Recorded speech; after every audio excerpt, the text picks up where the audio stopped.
Seis flautas para una flautista tuvo como origen una conversación, ¿cierto? Como siempre ocurre con los montajes de la compañía imaginaria, surgen en la conversación, en la amistad, en la búsqueda y en el planteamiento de preguntas que tienen que ver con el qué hacer.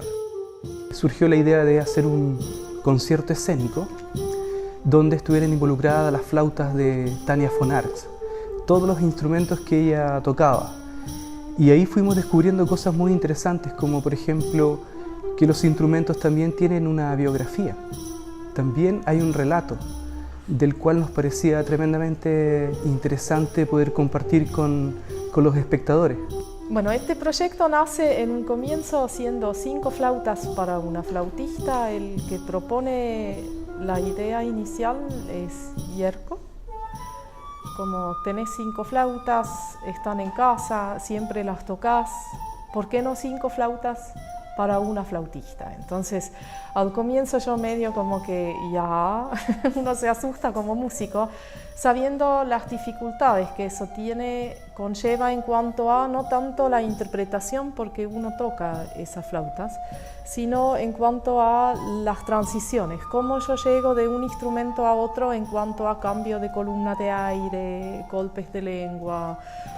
Cada instrumento igual es un mundo, que fue lo que al final también lo aprovechamos desde el objeto y lo escénico, ¿no? Porque de verdad cada instrumento es un mundo, desde su sonoridad, la textura, no solamente técnico. Entonces, para mí como música, el primer desafío y casi miedo, por así decir, temor, era así, o sea, ¿cómo resuelvo eso en un solo concierto? Como cambiar tantas veces de instrumento.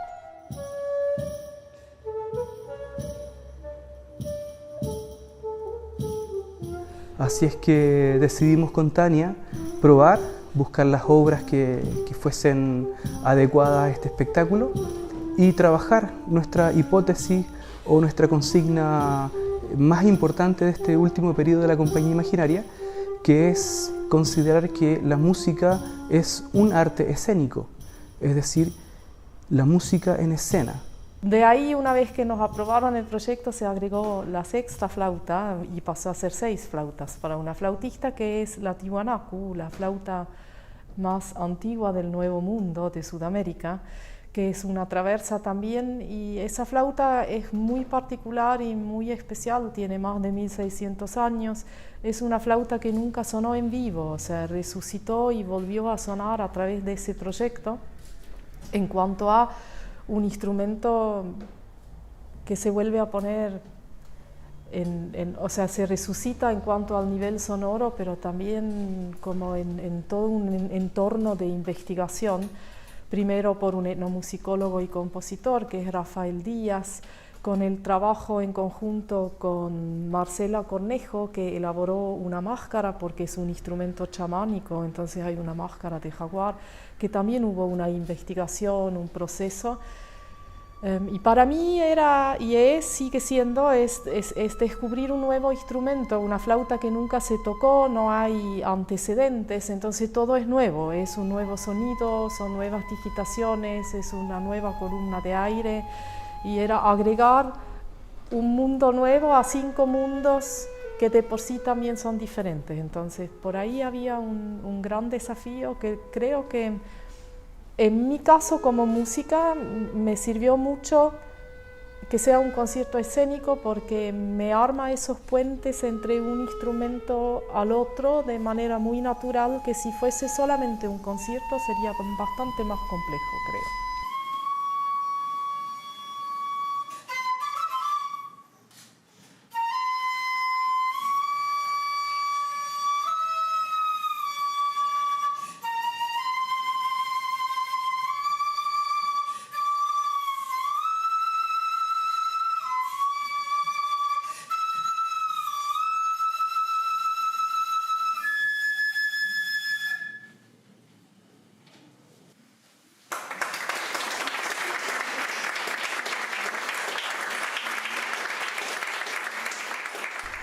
Yo desde muy chiquita siempre concebí la música como un lazo de conexión con los demás, como algo muy sagrado, pero a su vez Nunca entendí el formato como tan académico de no comunicación con el público, ¿no? Como esa separación de la cuarta pared que no se rompe. Yo siempre la rompí. En todos los conciertos dialogo con el público, entonces son igual muchos años, por un lado, de diálogo, sin partitura física, sí. O sea, era más bien yo con mi instrumento o como músicos de cámara, con mis conjuntos que siempre hablamos, y estableciendo un diálogo con el público.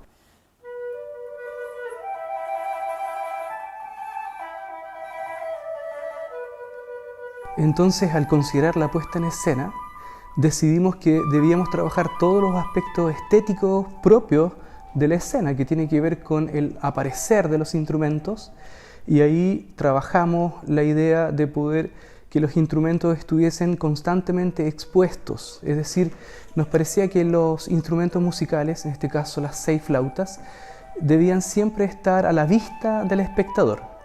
De esa manera ir articulando una narración desde los instrumentos, desde las obras, por parte de Tania. Tania entonces opera como una performer que establece una narración, cuenta una historia o varias historias al público, y a medida que esas historias se van desatando, también se va desatando la música.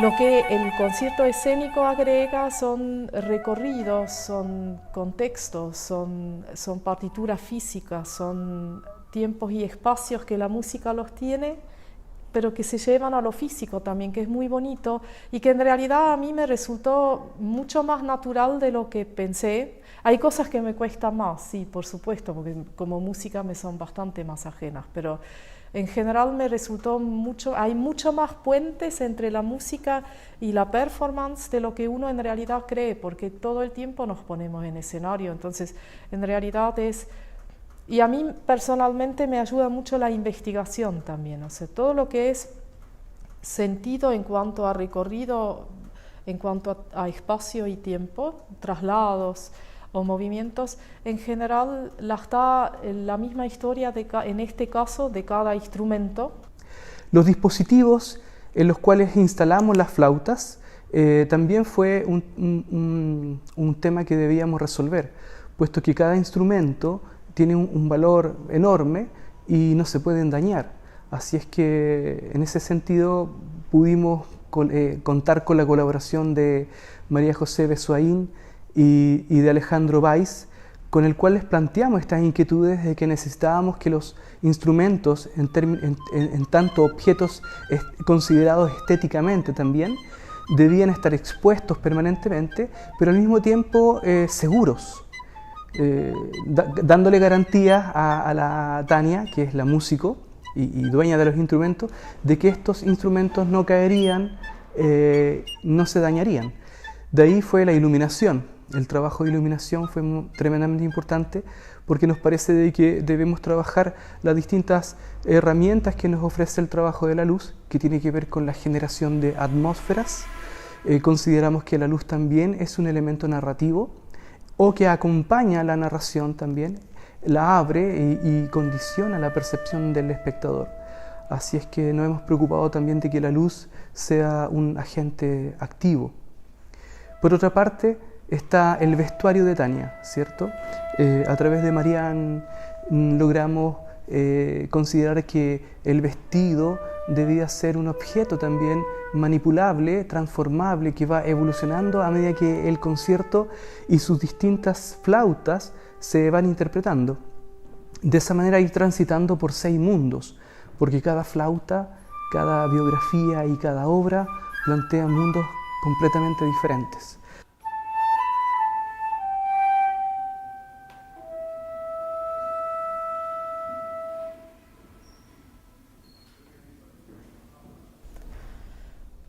Una cosa muy, muy linda que me permitía hacer en realidad, que nació muy espontáneamente, es al terminar el concierto, le doy el permiso al público de hacer preguntas y hay cosas que llaman igual mucho la atención. En cuanto a las preguntas que surgen, yo me esperé o pensé cuando largué y abrí ese diálogo la primera vez que iban a haber preguntas en cuanto a lo escénico también. Y lo que sí nos dimos cuenta y resulta muy interesante es que todo el mundo, de verdad todo el público que asistió hasta la fecha, lo percibe como un concierto, mucho más que un trabajo escénico. Y no hubo hasta el momento ninguna pregunta acerca de decisiones escénicas o desde lo simbólico, desde los planos físicos, sino todos van a las flautas, o sea, no dejan de ser protagonistas las 6 flautas, lo cual igual es muy bonito, pero a mí personalmente me llamó la atención. O sea, hay muchas preguntas acerca de afinaciones de las flautas, historia propia de las flautas, por qué elegí X flauta, o sea la baja o cuál es la flauta que más me gusta, pero todas las preguntas giran alrededor de la música y los instrumentos, como inquietudes desde el público. Nunca y jamás todavía hubo preguntas acerca de decisiones de iluminación o manejo del vestuario, porque el vestido se va abriendo, cerrando, bajando, subiendo, aparecen objetos desde el mismo vestido, cómo se maneja eso, cómo aprendí a manipularlo. Todas esas cosas parecen como estar en un segundo plano en cuanto a preguntas o inquietudes que surgen también. Lo cual igual es bonito porque parece que es como bastante natural y que no genera tantas preguntas como cómo se manejan esas 6 flautas, ¿no?